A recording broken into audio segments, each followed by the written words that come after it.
Olá, meus amores, sejam bem-vindos à aula de ciências, né? A gente vai para a nossa correção, que foi sobre o A, né? Da página 83 e 85, A85.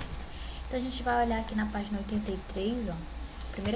A primeira questão diz assim: escreva V para as afirmativas verdadeiras e F para as falsas. Então, vamos dar uma olhada aqui em cada afirmativa. A primeira diz assim: o A está sempre em constante movimento. Isso é verdade, né? Então, você vai marcar um V aqui. O vento tem sempre pouca velocidade. Isso é falso, né? Dependendo do vento, ele pode ter várias intensidades. Então, é F.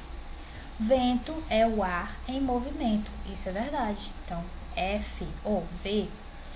O ar está sempre parado. Mentira, né? O vento, ele já é o que a gente acabou de ver aqui, que o vento, ele é o ar em movimento. Então, o ar não está sempre parado. A gente bota aqui, falso. Uma das características do ar é a expansão. Isso é verdade. Então, vamos colocar V, tá? E vai ficar VF, VF, V.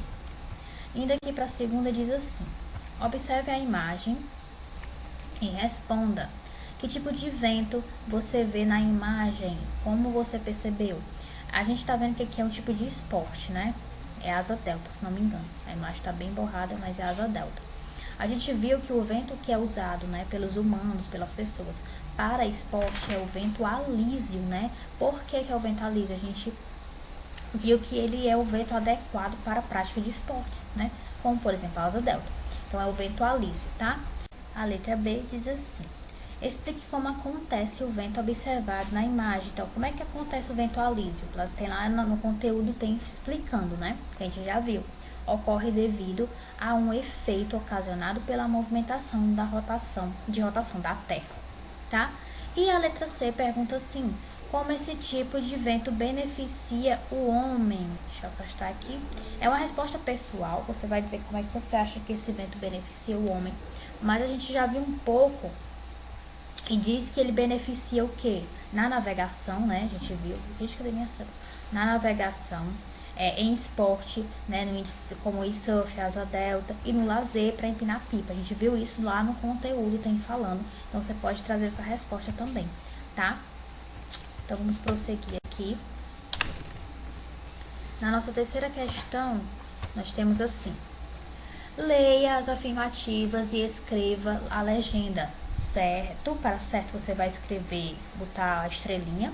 E para errado você vai botar o jogo da velha, tá? Então, já vai fazer assim. Letra A. Brisa é um vento forte e violento. Isso é certo ou errado? É errado, né? A gente sabe que brisa é aquele vento mais suave, mais leve. Então, você vai colocar aqui o jogo da velha. O furacão sopra em forma de espiral, isso é verdade, né?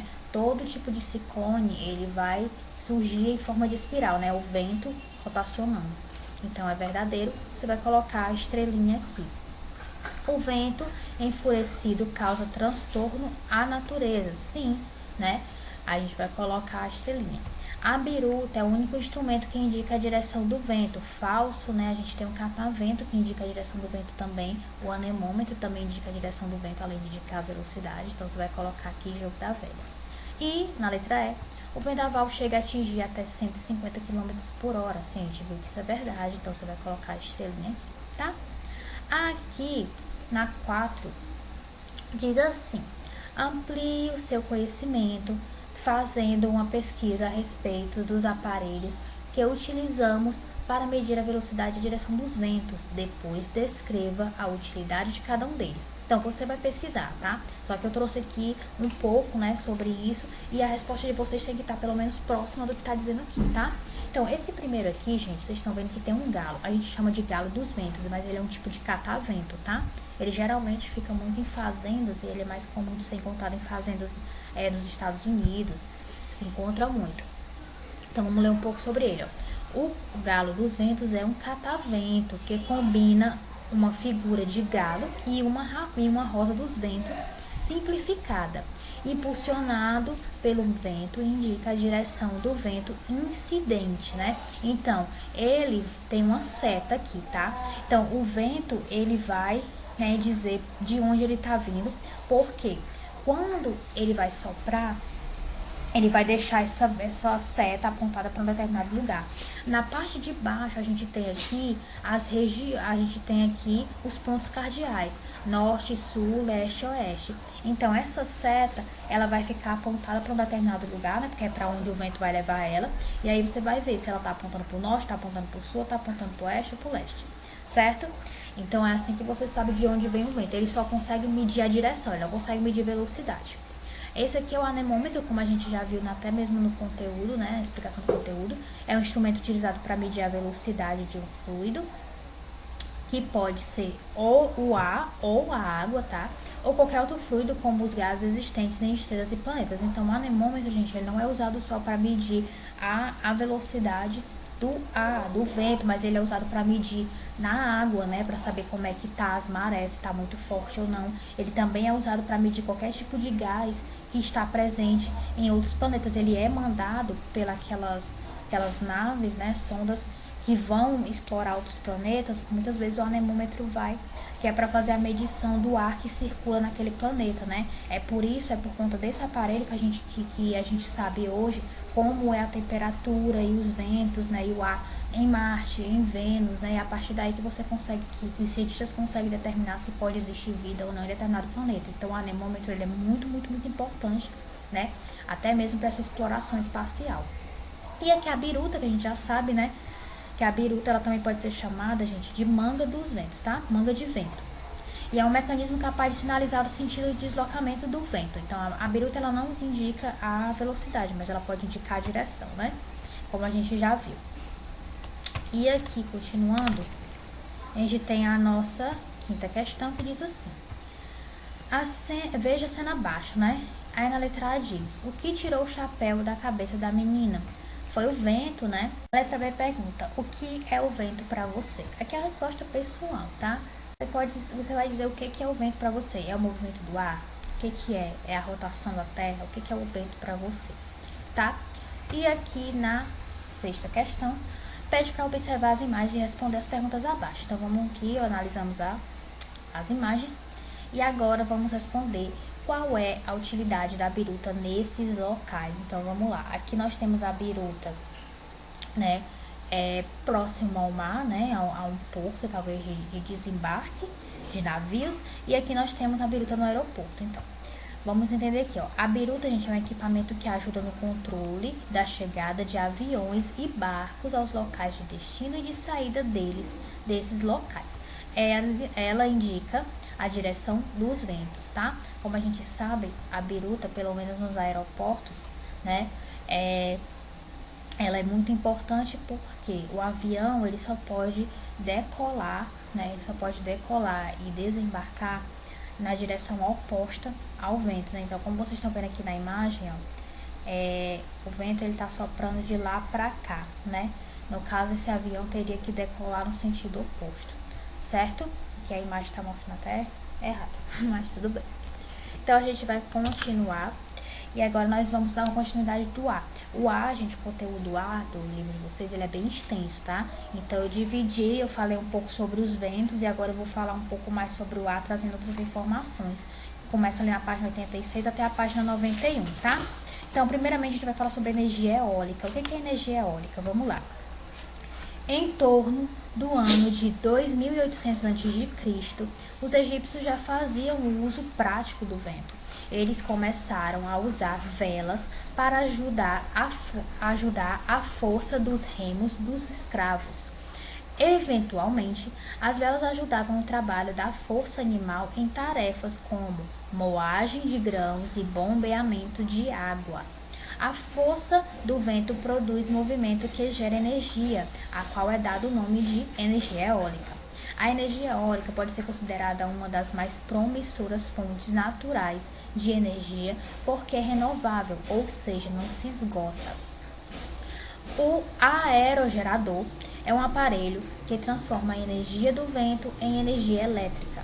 A energia eólica é considerada uma energia limpa que não causa danos à natureza nem ao meio ambiente. Então vamos lá, vocês já devem ter visto essas imagens aqui, né? Vocês já devem ter visto esse instrumento aqui, talvez até pessoalmente, se você viajou para algum lugar, às vezes você vê assim de longe esse tipo esse instrumento aqui, porque ele é enorme, não tem como não ver. Ele é utilizado para transformar a força do vento em energia elétrica, tá? Como tá falando aqui, esse tipo de energia é uma energia limpa e inesgotável, né? Ela é renovável, ou seja, ela não se acaba e ela é limpa porque não agride o meio ambiente de maneira nenhuma, né? Esse tipo de energia, que é a energia vinda do vento, ela é chamada de energia eólica. E como está dizendo aqui, desde muitos anos atrás, né, 2.800 anos antes de Cristo, os egípcios eles já usavam a força do vento para ajudar nos seus trabalhos, né? Então, de todo modo, eles usavam sim a energia do vento. Não como a gente usa hoje, né, na energia eólica, na produção de energia eólica, obviamente que é bem diferente, mas antigamente eles já usavam, né, a força do vento a favor do trabalho deles, tá? Vendo aqui um pouco sobre o aproveitando o ar, né? Ele diz que o homem aproveita o vento de diversas formas, utilizando nos moinhos, na pesca, etc.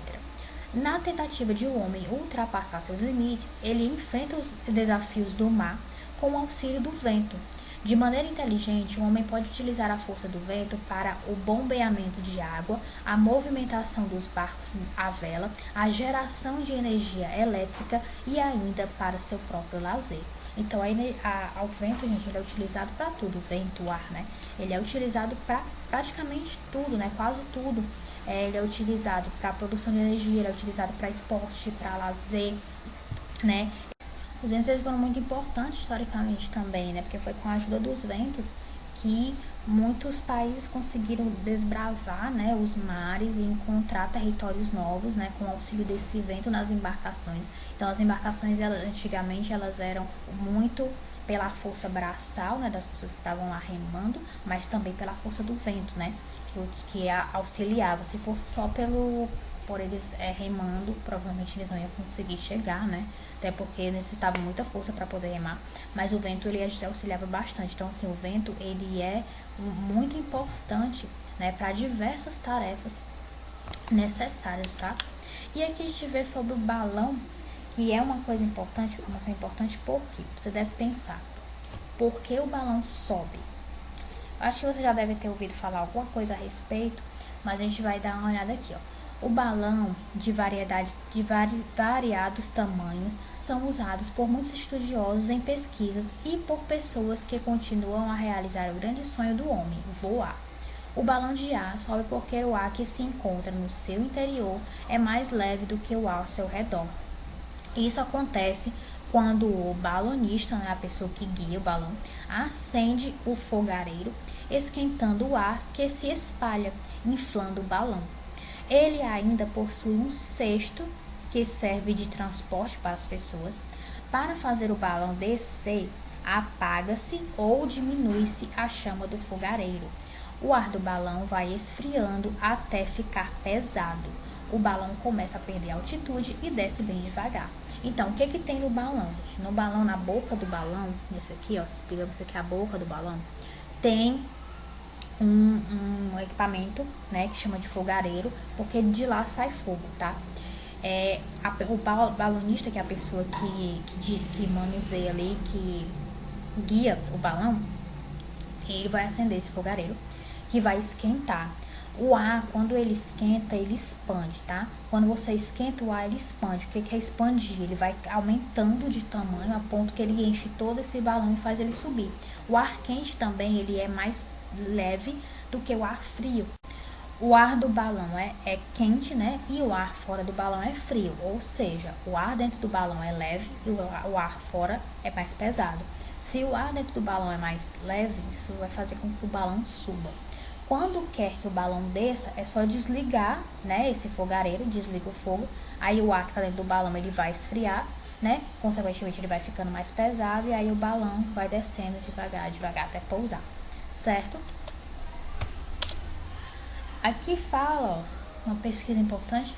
No Brasil, havia o costume de soltar balões decorativos feitos de papel de seda nas festas juninas, mas esse costume foi proibido por lei para evitar incêndios.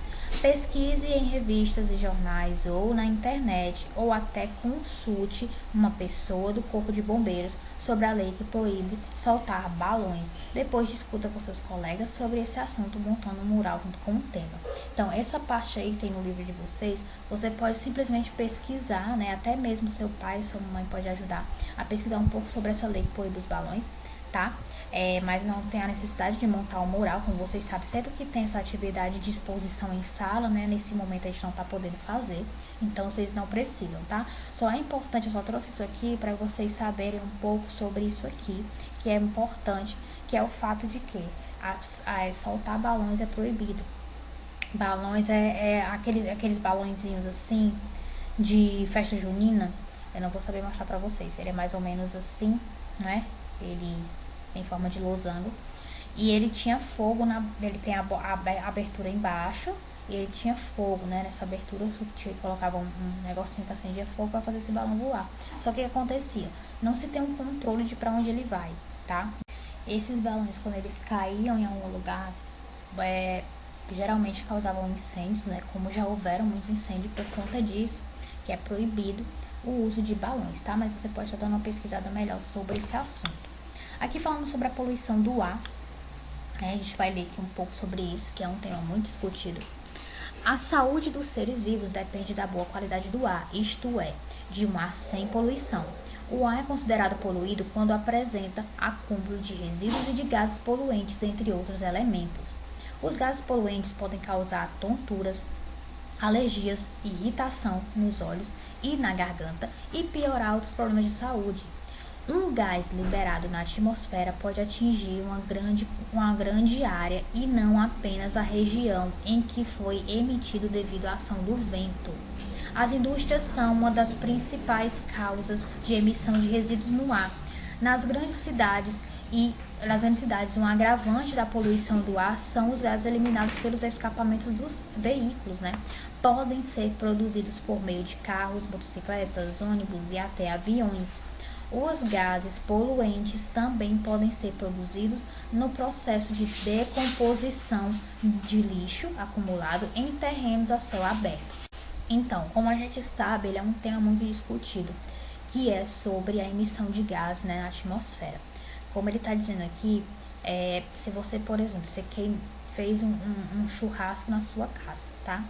Aquela fumaça que está subindo daquela churrasqueira, ela não vai atingir só aquela região ali, a região ali da sua casa, da sua área que você está fazendo o churrasco, não. Por conta do vento, esse gás, na verdade, que é liberado, ele vai ser levado para outras regiões. Isso acontece com qualquer emissão de gás, vindo de veículos ou vindo de fábricas, tanto faz. Esse ar, ele vai tomar conta da atmosfera por conta do vento que vai levar esse ar, vai levar esse gás, né? E esse gás do ar, ele vai ser poluente, né?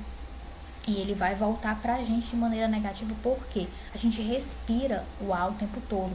E esses gases, eles não sobem, ficam lá em cima. Parte deles sobe e parte deles ficam aqui. Ou seja, parte desses gases poluentes a gente respira, né? E isso pode causar inúmeras doenças, né? Desde doenças mais simples, né, mais leves, digamos assim, que dá para ser tratado, como uma alergia, como uma irritação na garganta, até doenças mais sérias, né, como doenças pulmonares, pneumonia, enfim.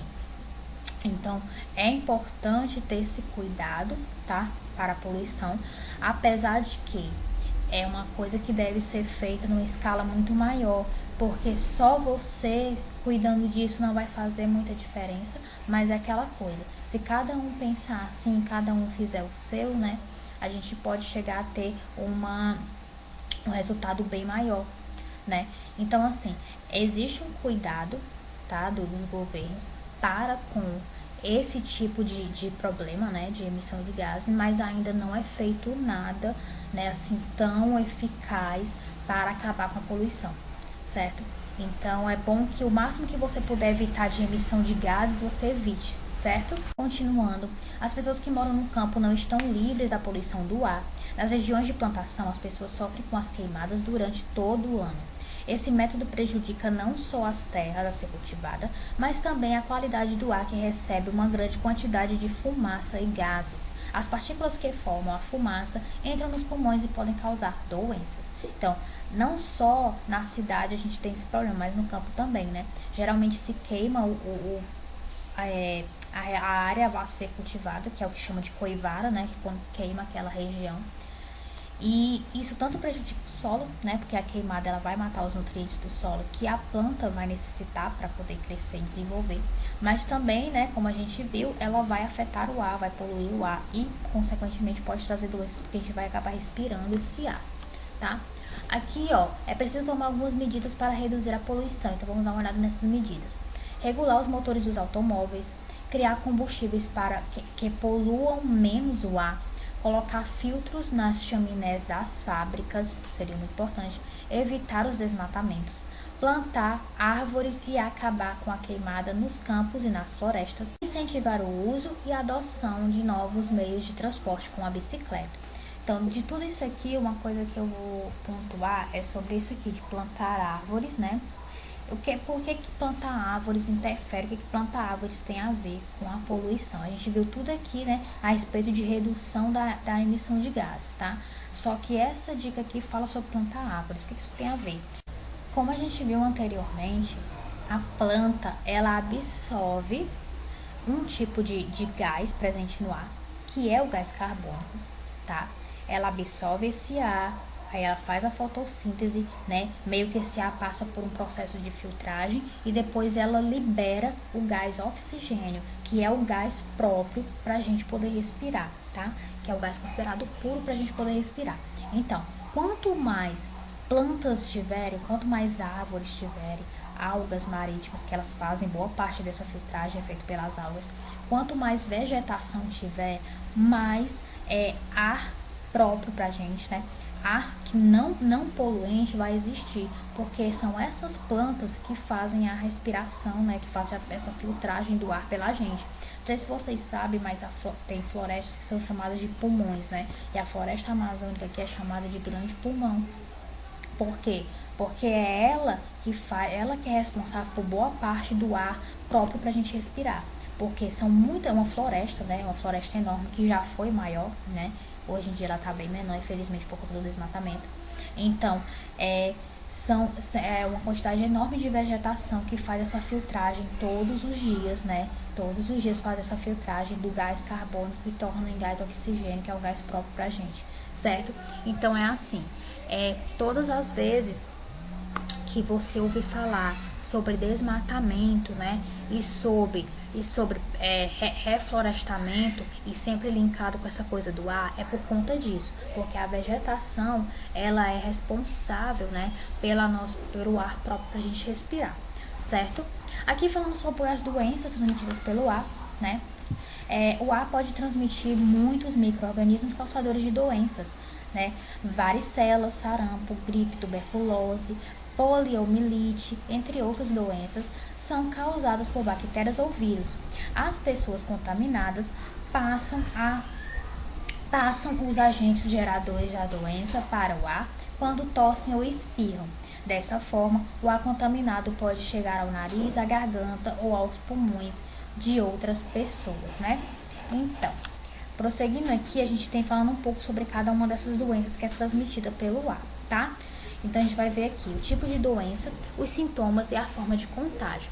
Falando sobre a varicela, a varicela, gente, ela também é conhecida como catapora, tá? Mesmo da catapora. A pessoa contaminada fica com a pele inflamada, formando pequenos pontos vermelhos. A prevenção da varicela é feita por meio da vacina em crianças com menos de 1 ano de idade, tá? O contágio dela, gente, é feito pelo contato direto com pessoas doentes ou através do ar, quando uma pessoa infectada tosse ou espirra, tá? A rubéola, ela apresenta febre, mal-estar, pequenas manchas na pele, perigosa especialmente para as gestantes, né, para as grávidas. Ela é transmitida pelo contato direto com pessoas doentes, né, ou através dos objetos contaminados. O resfriado e a gripe que atinge principalmente as vias respiratórias e pode causar também febre, dores musculares e mal-estar. Ela é transmitida pelo contato direto com pessoas doentes também, né? E através de gotículas de saliva dispersas no ar. E por último, o sarampo, né? Que é a dor de garganta, irritação nos olhos e febre, manchas avermelhadas na pele e às vezes complicações pulmonares. Ela é transmitida pelo contato direto com pessoas doentes ou através de objetos contaminados também, tá? Continuando, a gente tem a pneumonia, que eu até falei anteriormente, né? Ela ataca os pulmões, provocando tosse, mal-estar, febre, dificuldades respiratórias e muito cansaço. Ela também é transmitida pelo contato direto com as pessoas doentes ou através de objetos contaminados. A meningite, ela ataca as membranas, né? As meninges, que recobrem o cérebro e a medula espinhal, causando febre, dor de cabeça, rigidez da nuca e vômitos. Ela também é transmitida pelo contato direto com as pessoas ou através de objetos contaminados, né? Lugares fechados favorecem o contágio, tá? Você tá em lugar fechado, principalmente com uma pessoa que tem meningite, você pode pegar mais facilmente. A tuberculose, né, que ataca principalmente os pulmões, causando febre, falta de apetite, tosse com catarro e fraqueza. Ela é contaminada pela inspiração de bactérias junto com a poeira do ar ou através de objetos contaminados. Como a gente viu, o que tem em comum dessas doenças, né? Pelo menos a transmissão, que elas são sempre transmitidas pelo contato com as pessoas doentes. Esse contato não necessariamente é você tocar na pessoa, né? Mas você tá ali perto daquela pessoa e aquela pessoa espirrar aquele ar, aquele espirro, ele foi para o ar. Por você respirar aquele ar, você já tem grande probabilidade de contrair essa doença. Então, de todo modo, o que nós temos de comum nessas doenças? Que todas são transmitidas pelo ar, certo?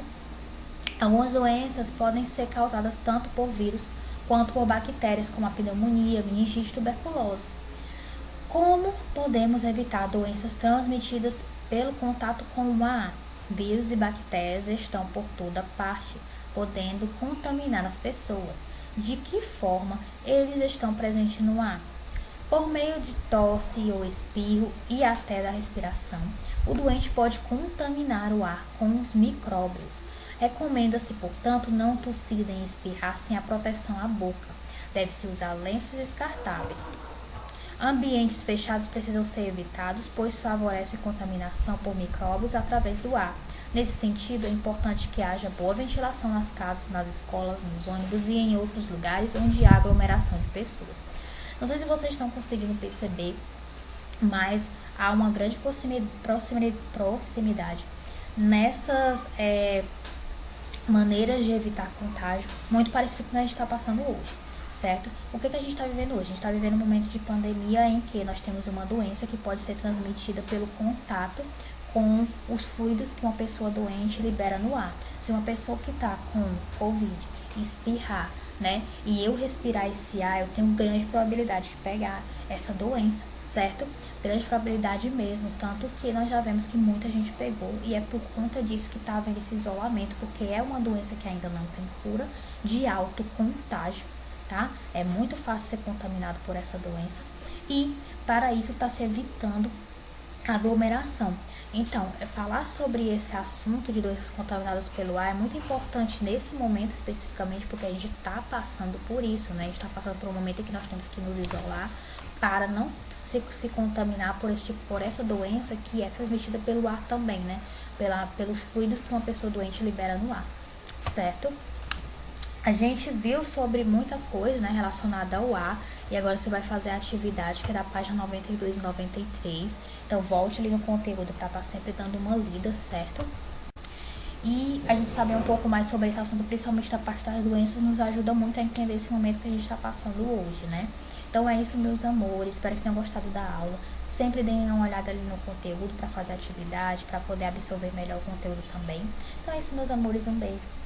Se cuidem e até a próxima aula.